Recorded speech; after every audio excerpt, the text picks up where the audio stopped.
ಹಳ್ಳಿ ಹೈದ UPSC ಪರೀಕ್ಷೆನ pass ಮಾಡ್ಬೋದಾ? ಸರ್ಕಾರಿ ಶಾಲೆ ಕಲಿತಿರೋ ಹಳ್ಳಿ ಹೈದ UPSC ಪರೀಕ್ಷೆಗೆ ಅವನ ತಯಾರಿ ಹೇಗಿದೆ ಮತ್ತು ಏನ್ ಮಾಡಬೇಕು? 3 ವರ್ಷದ ಹಳ್ಳಿ ಹೈದನ ನಿರಂತರ ತಯಾರಿ ಹೇಗಿದೆ ನೋಡೋಣ ಬನ್ನಿ.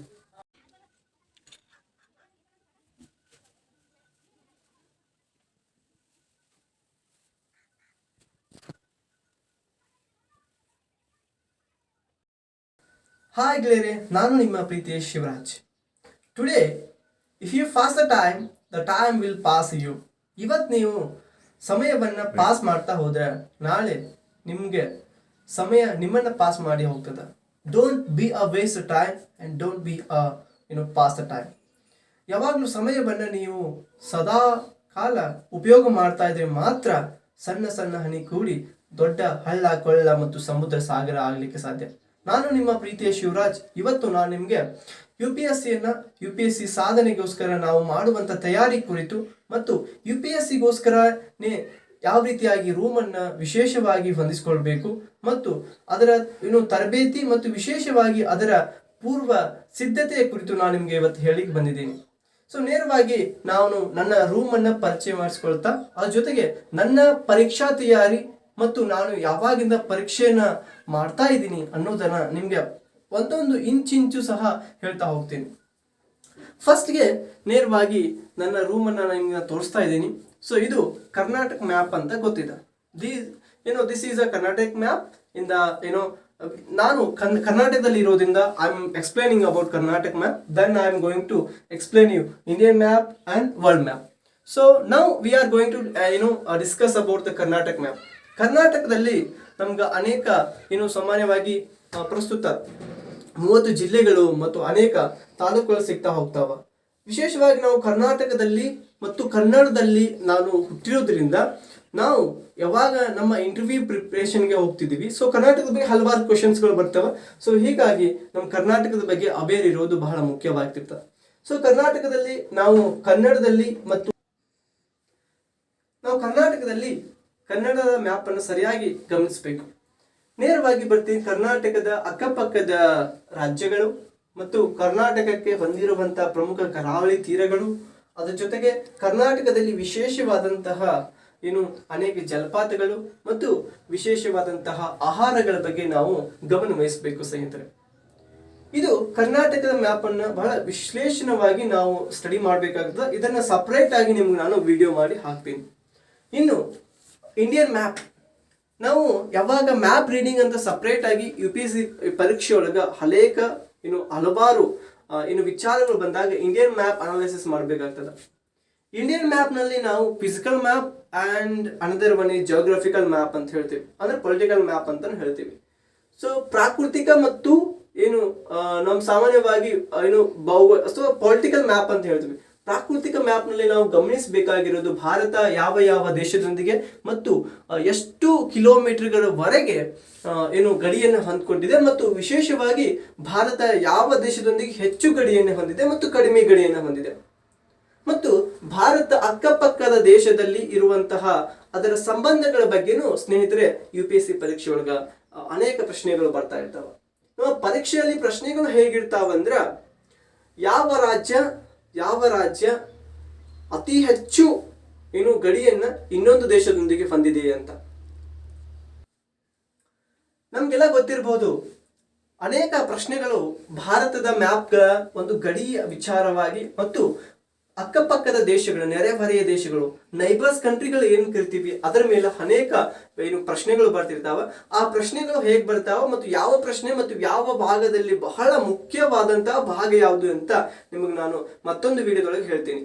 ಸೊ ಈಗ ನಾವು ಭಾರತದ ಮ್ಯಾಪ್ ಬಗ್ಗೆ ಸಂಪೂರ್ಣವಾಗಿ ನೋಡ್ಲಿಕ್ಕಾದ್ರೂ ಸಹ ನನ್ನ ವಿಶೇಷವಾಗಿ ಭಾರತದ ಮ್ಯಾಪ್ ಅನ್ನು ನಾವ್ ಯಾಕೆ ವಾಲ್ನಲ್ಲಿ ಪೇಸ್ಟ್ ಮಾಡಬೇಕು ಅಂತ ನಾವು ನೋಡಿದ್ವಿ. ಇನ್ನು ನಂತರದಾಗಿ ಸಮಗ್ರ ಪ್ರಮುಖ ಅಂಶಗಳು ಅಂತ, ಸಮಗ್ರ ಇತಿಹಾಸದ ಪ್ರಮುಖಗಳು, the total points in Indian history ಅಂತ. ನಿಮ್ಗೆಲ್ಲ ಗೊತ್ತಿರ್ಬೋದು, ನಾವು ಅನೇಕ ಪುಸ್ತಕಗಳನ್ನ ಓದ್ತೀವಿ. ಸೊ ಏನ್ಷಿಯಂಟ್ ಹಿಸ್ಟ್ರಿಗೋಸ್ಕರ ನಾವು ಕೆ ಸದಾಶಿವ ಬಹಳ ನಾವು ಕನ್ನಡದಲ್ಲಿ ಅನೇಕ ಪುಸ್ತಕಗಳು ಸಿಗ್ತಾವ. ಇಂಗ್ಲಿಷ್ನಲ್ಲಿ ಇದಕ್ಕಿಂತ ಉತ್ತಮವಾದ ಸ್ಟ್ಯಾಂಡರ್ಡ್ ಟೆಕ್ಸ್ಟ್ ಬುಕ್ ಅಂದ್ರೆ ಅದು NCERT ಟೆಕ್ಸ್ಟ್ ಬುಕ್ ಅಂತ. NCERT textbook is one of the standard and one of the best textbook and it has easy language.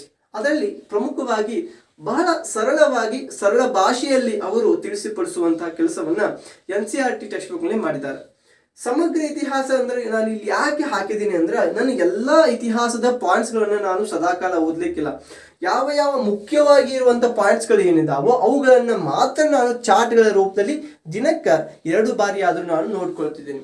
So ಈ ರೀತಿ ಮಾಡೋದ್ರಿಂದ ನಮಗ ಪರೀಕ್ಷೆಗೆ ಬಹಳ ಉತ್ತಮವಾಗಿ ಮತ್ತು ಈಸಿಯಾಗಿ ನಾವು ಪ್ರಿಪೇರ್ ಮಾಡಲಿಕ್ಕೆ ಸಾಧ್ಯವಾಗ್ತದೆ. ಇನ್ನು ನಂತರದಾಗಿ world map. So world map ನಲ್ಲಿ ನಿಮ್ಗೆ ಗೊತ್ತಿರೋದು ನಾವು ಯಾವಾಗ ಜಿಯೋಗ್ರಫಿಯನ್ನು ಸ್ಟಡಿ ಮಾಡ್ತೀವಿ, ಯಾವಾಗ ನಾವು ಭೂಗೋಳಶಾಸ್ತ್ರವನ್ನು ಅಧ್ಯಯನ ಮಾಡ್ತೀವಿ, ಸೊ ಅಂತ ಸಮಯದಲ್ಲಿ ವರ್ಲ್ಡ್ ಮ್ಯಾಪ್ ಬಗ್ಗೆ ಹೇಳ್ತಾ ಇದ್ವಿ. ವರ್ಲ್ಡ್ ಮ್ಯಾಪ್ ನಮ್ಗೆ ಯಾವಾಗ ಮುಖ್ಯ ಅಂದ್ರೆ, ಯಾವಾಗ ನಾವು ಭಾರತದ ಮತ್ತು ಪ್ರಪಂಚದ ಭೂಗೋಳಶಾಸ್ತ್ರವನ್ನು ಅಧ್ಯಯನ ಮಾಡ್ಲಿಕ್ಕೆ ಹೋಗ್ತೀವಿ, ಆಗ ನಾವು ಈ ಒಂದು ಸಂಪೂರ್ಣವಾಗಿ ವರ್ಲ್ಡ್ ಮ್ಯಾಪ್ ಅನ್ನು ಅಧ್ಯಯನ ಮಾಡಬೇಕಾಗ್ತದೆ. ವರ್ಲ್ಡ್ ಮ್ಯಾಪ್ ನಲ್ಲಿ ಹಲವಾರು ಪ್ರಶ್ನೆಗಳು ಬರ್ತಾವ. ಹೇಗ್ ಬರ್ತಾವ ಅಂದ್ರೆ, ಸೊ ಈಗ ನಿಮ್ಗೆಲ್ಲ ಗೊತ್ತಿರಬಹುದು ಉತ್ತರಾರ್ಧಗೋಳ ಮತ್ತು ದಕ್ಷಿಣಾರ್ಧಗೋಳ. ಉತ್ತರಾರ್ಧಗೋಳದೊಳಗ ಭೂಮಿ ಹೆಚ್ಚಿಗೆ ಇದೆ, ದಕ್ಷಿಣಾರ್ಧಗೋಳದೊಳಗೆ ಭೂಮಿ ಕಡಿಮೆ ಇದೆ. ಸೊ ಹೀಗಾಗಿ ಇದನ್ನ ಜಲಾರ್ಧಗೋಳ ಅಂತ. ಸಣ್ಣ ಸಣ್ಣ ವಿಚಾರಗಳನ್ನ ನಾವು ಮ್ಯಾಪ್ಗಳ ಮುಖಾಂತರನೇ ಅನಲೈಸಿಸ್ ಮಾಡಬೇಕು. ಈಗ ಇಲ್ಲಿ ನೋಡ್ತಾ ಇದ್ರೆ ನೀರು ಇಲ್ಲಿ ಹೆಚ್ಚಿಗೆ ಇರೋದ್ರಿಂದ ನಾವು ಇದನ್ನ ದಕ್ಷಿಣಾರ್ಧದ ಗೋಳವನ್ನ ಜಲಾರ್ಧಗೋಳ ಅಂತ ಹೇಳ್ತೀವಿ. ಸೊ ಹೀಗಾಗಿ ಇಲ್ಲಿ ಭೂಖಂಡ ಅಥವಾ ಭೂಮಿ ಹೆಚ್ಚಾಗಿರೋದ್ರಿಂದ ಇದನ್ನು ಭೂಗೋಳ ಅಥವಾ ಭೂಮಿ ಅರ್ಧಗೋಳ ಅಂತ ಹೇಳ್ತೀವಿ. ಸೊ ಹೀಗಾಗಿ ನಾವು ಈಗ ನೋಡ್ತೀವಿ ಮತ್ತು ನಮ್ಮ ಖಂಡಗಳ ಬಗ್ಗೆ ನಾವು ವಿಶೇಷವಾಗಿ ಅಧ್ಯಯನ ಮಾಡ್ತೀವಿ. ಈಗ ಆಸ್ಟ್ರೇಲಿಯಾ ಖಂಡ. ಸೊ ಆಸ್ಟ್ರೇಲಿಯಾ ಖಂಡದಲ್ಲಿ ಮತ್ತು ವಿಶೇಷವಾಗಿ ವೆಲ್ಸ್ ಬಾವಿಗಳು ಅಥವಾ ಬಾವಿಗಳ ವಿಶೇಷತೆಯನ್ನು ಹೊಂದಿದೆ ಅಲ್ಲಿ. ತದನಂತರ ಆಸ್ಟ್ರೇಲಿಯಾದ ಪ್ರಮುಖವಾಗಿ ಟಾಸ್ಮೇನಿಯಾ ಮತ್ತು ಆಸ್ಟ್ರೇಲಿಯಾದ ಸಮೀಪ ಇರುವಂತ ದೇಶಗಳು ಏನಿದಾವ, ಪಪ್ಪನೋಗಿನಿಯಾ ಮತ್ತು ಬೇರೆ ಬೇರೆ ದೇಶಗಳು, ಅವುಗಳ ಮೇಲೆ ನಮ್ಗೆ ಪ್ರಶ್ನೆಗಳು ಬರ್ತಾ ಇರ್ತಾವ. ವಿಶೇಷವಾಗಿ ಕರೆಂಟ್ ಅಫೇರ್ಸ್ ನಲ್ಲಿ ನಮ್ಗ ಯಾವ ಹೆಚ್ಚಾಗಿ ಕ್ವಶನ್ಸ್ಗಳು ಬರ್ತಾವಂದ್ರ, ಇತ್ತೀಚೆಗೆ ಯಾವ ದೇಶದೊಂದಿಗೆ ಮತ್ತು ಯಾವ ದೇಶ ನಮ್ಮ ದೇಶದೊಂದಿಗೆ ಏನಾದ್ರೂ ಒಪ್ಪಂದ ಅಥವಾ ಇನ್ನೊಂದು ವಿಚಾರಗಳನ್ನ ಇಂಟರ್ನ್ಯಾಷನಲ್ ರೂಪದೊಳಗೆ ಏನಾದ್ರೂ ಮಂಡಿಸಿದ್ರ, ಸೊ ಅವುಗಳು ಮುಖ್ಯವಾಗಿ ಏನಾಗಿರ್ತಾವ, ನಮ್ಮ ಪರೀಕ್ಷೆಗೆ ಮುಖ್ಯವಾಗಿರ್ತಾವ. ಇನ್ನು ಭಾರತದ ಪಕ್ಕದ ದೇಶದೊಂದಿಗೆ ASEAN ಆಗಿರ್ಬೋದು, ಅದ್ರ ಜೊತೆಗೆ ಬ್ರಿಕ್ಸ್ ಸಮ್ಮೇಳನ ಆಗಿರ್ಬಹುದು, ಸೊ ಶಾಂಘೈ ಸಮ್ಮೇಳನ ಆಗಿರ್ಬಹುದು, ಮತ್ತು ಅದ್ರ ಜೊತೆಗೆ ನಾವು ವಿಶ್ವಸಂಸ್ಥೆ ಸಮ್ಮೇಳನ ಆಗಿರ್ಬೋದು, ಇವೆಲ್ಲ ಸಭೆಗಳು ನಡೀತಾವ, ಅವೆಲ್ಲ ವಿಶ್ವದಾದ್ಯಂತ ನಡೆಯುವಂತಹ ಕರೆಂಟ್ ಅಫೇರ್ಸ್ ನಲ್ಲಿ ಬರುವಂತಹ ವಿಶೇಷ ಸಂಚಿಕೆಗಳಾಗಿರ್ತವೆ. ಸೊ ಅವುಗಳಿಂದ ನಾವು ವರ್ಲ್ಡ್ ಮ್ಯಾಪ್ ಅನ್ನ ಬಹಳ ಅದ್ಭುತವಾಗಿ ನೆನಪಿಟ್ಕೊಳ್ಬೇಕಾಗ್ತದೆ. ನಾವು ಮೇನ್ಸ್ ಆನ್ಸರ್ ಶೀಟ್ ನಲ್ಲಿ ಎಕ್ಸ್ಪ್ಲೇನ್ ಮಾಡುವಾಗ ವರ್ಲ್ಡ್ ಮ್ಯಾಪ್ ಅನ್ನು ತೆಗೆದು ನಾವು ಇನ್ನೂ ಚೆನ್ನಾಗಿ ಎಕ್ಸ್ಪ್ಲೇನ್ ಮಾಡಿದ್ರೆ, so as valuator can understand. So he is definitely able to give the more explain. ಬಹಳ ಚೆನ್ನಾಗಿ ಉತ್ತರಿಸಲಿಕ್ಕೆ ಪ್ರಯತ್ನ ಮಾಡಿದಾನಂತ ಸೊ ವ್ಯಾಲ್ಯುವೇಟರ್ ಹೇಳ್ತಾನೆ. ಸೊ ಇನ್ನು ವಿಜ್ಞಾನದ ಪ್ರಮುಖ ಅಂಶಗಳಿಗೂ ಬರ್ತೀನಿ. ನಾವು ಸೈನ್ಸ್ ಅಂಡ್ ಟೆಕ್ ನಲ್ಲಿ ಸಾಮಾನ್ಯವಾಗಿ ವಿಜ್ಞಾನದಲ್ಲಿ ನಮ್ಮ BA ಹುಡುಗರು ಬಹಳಷ್ಟು ತಪ್ಪುಗಳನ್ನು ಮಾಡ್ತಾ ಇರ್ತಾರೆ. ಸಾಮಾನ್ಯ ಅಂಶಗಳನ್ನ, ಈ ಫಾರ್ ಎಕ್ಸಾಂಪಲ್ ವಿಜ್ಞಾನದಲ್ಲಿ ನಾವು ರಾಕೆಟ್ ಅನ್ನು ಸ್ಪೇಸ್ ಮಾಡ್ತೀವಿ, ಇಸ್ರೋ ಬಗ್ಗೆ ಆಗಿರ್ಬೋದು, ಅದ್ರ ಜೊತೆಗೆ ಅನೇಕ ನಾವು ರಷ್ಯಾದ ಮತ್ತು ಇನ್ನು ಅನೇಕ ಸ್ಪೇಸ್ ಟೆಕ್ನಾಲಜಿ ಬಗ್ಗೆ ನಾವು ಅವೇರ್ ಇರಬೇಕಾಗ್ತದೆ. ಇನ್ನು ನಾವು NCERT ಓದುವಾಗ ನಾವು PCMB, physics, chemistry, biology, so ಹೆಚ್ಚಾಗಿ ಬಯಾಲಜಿ ಮೇಲೆ ಮತ್ತು ಬಯಾಲಜಿಯ ಕೊನೆ 7 ಚಾಪ್ಟರ್ಗಳಿಂದ ನಮ್ಗೆ ಅನೇಕ ಪ್ರಶ್ನೆಗಳು ಬರ್ತಾ ಇದಾವೆ. ಹೆಚ್ಚಾಗಿ ನಾವು ಸಾಮಾನ್ಯ ವಿಷಯದ ಬಗ್ಗೆ ಅರಿವು ಅಂದ್ರೆ basic information is very important.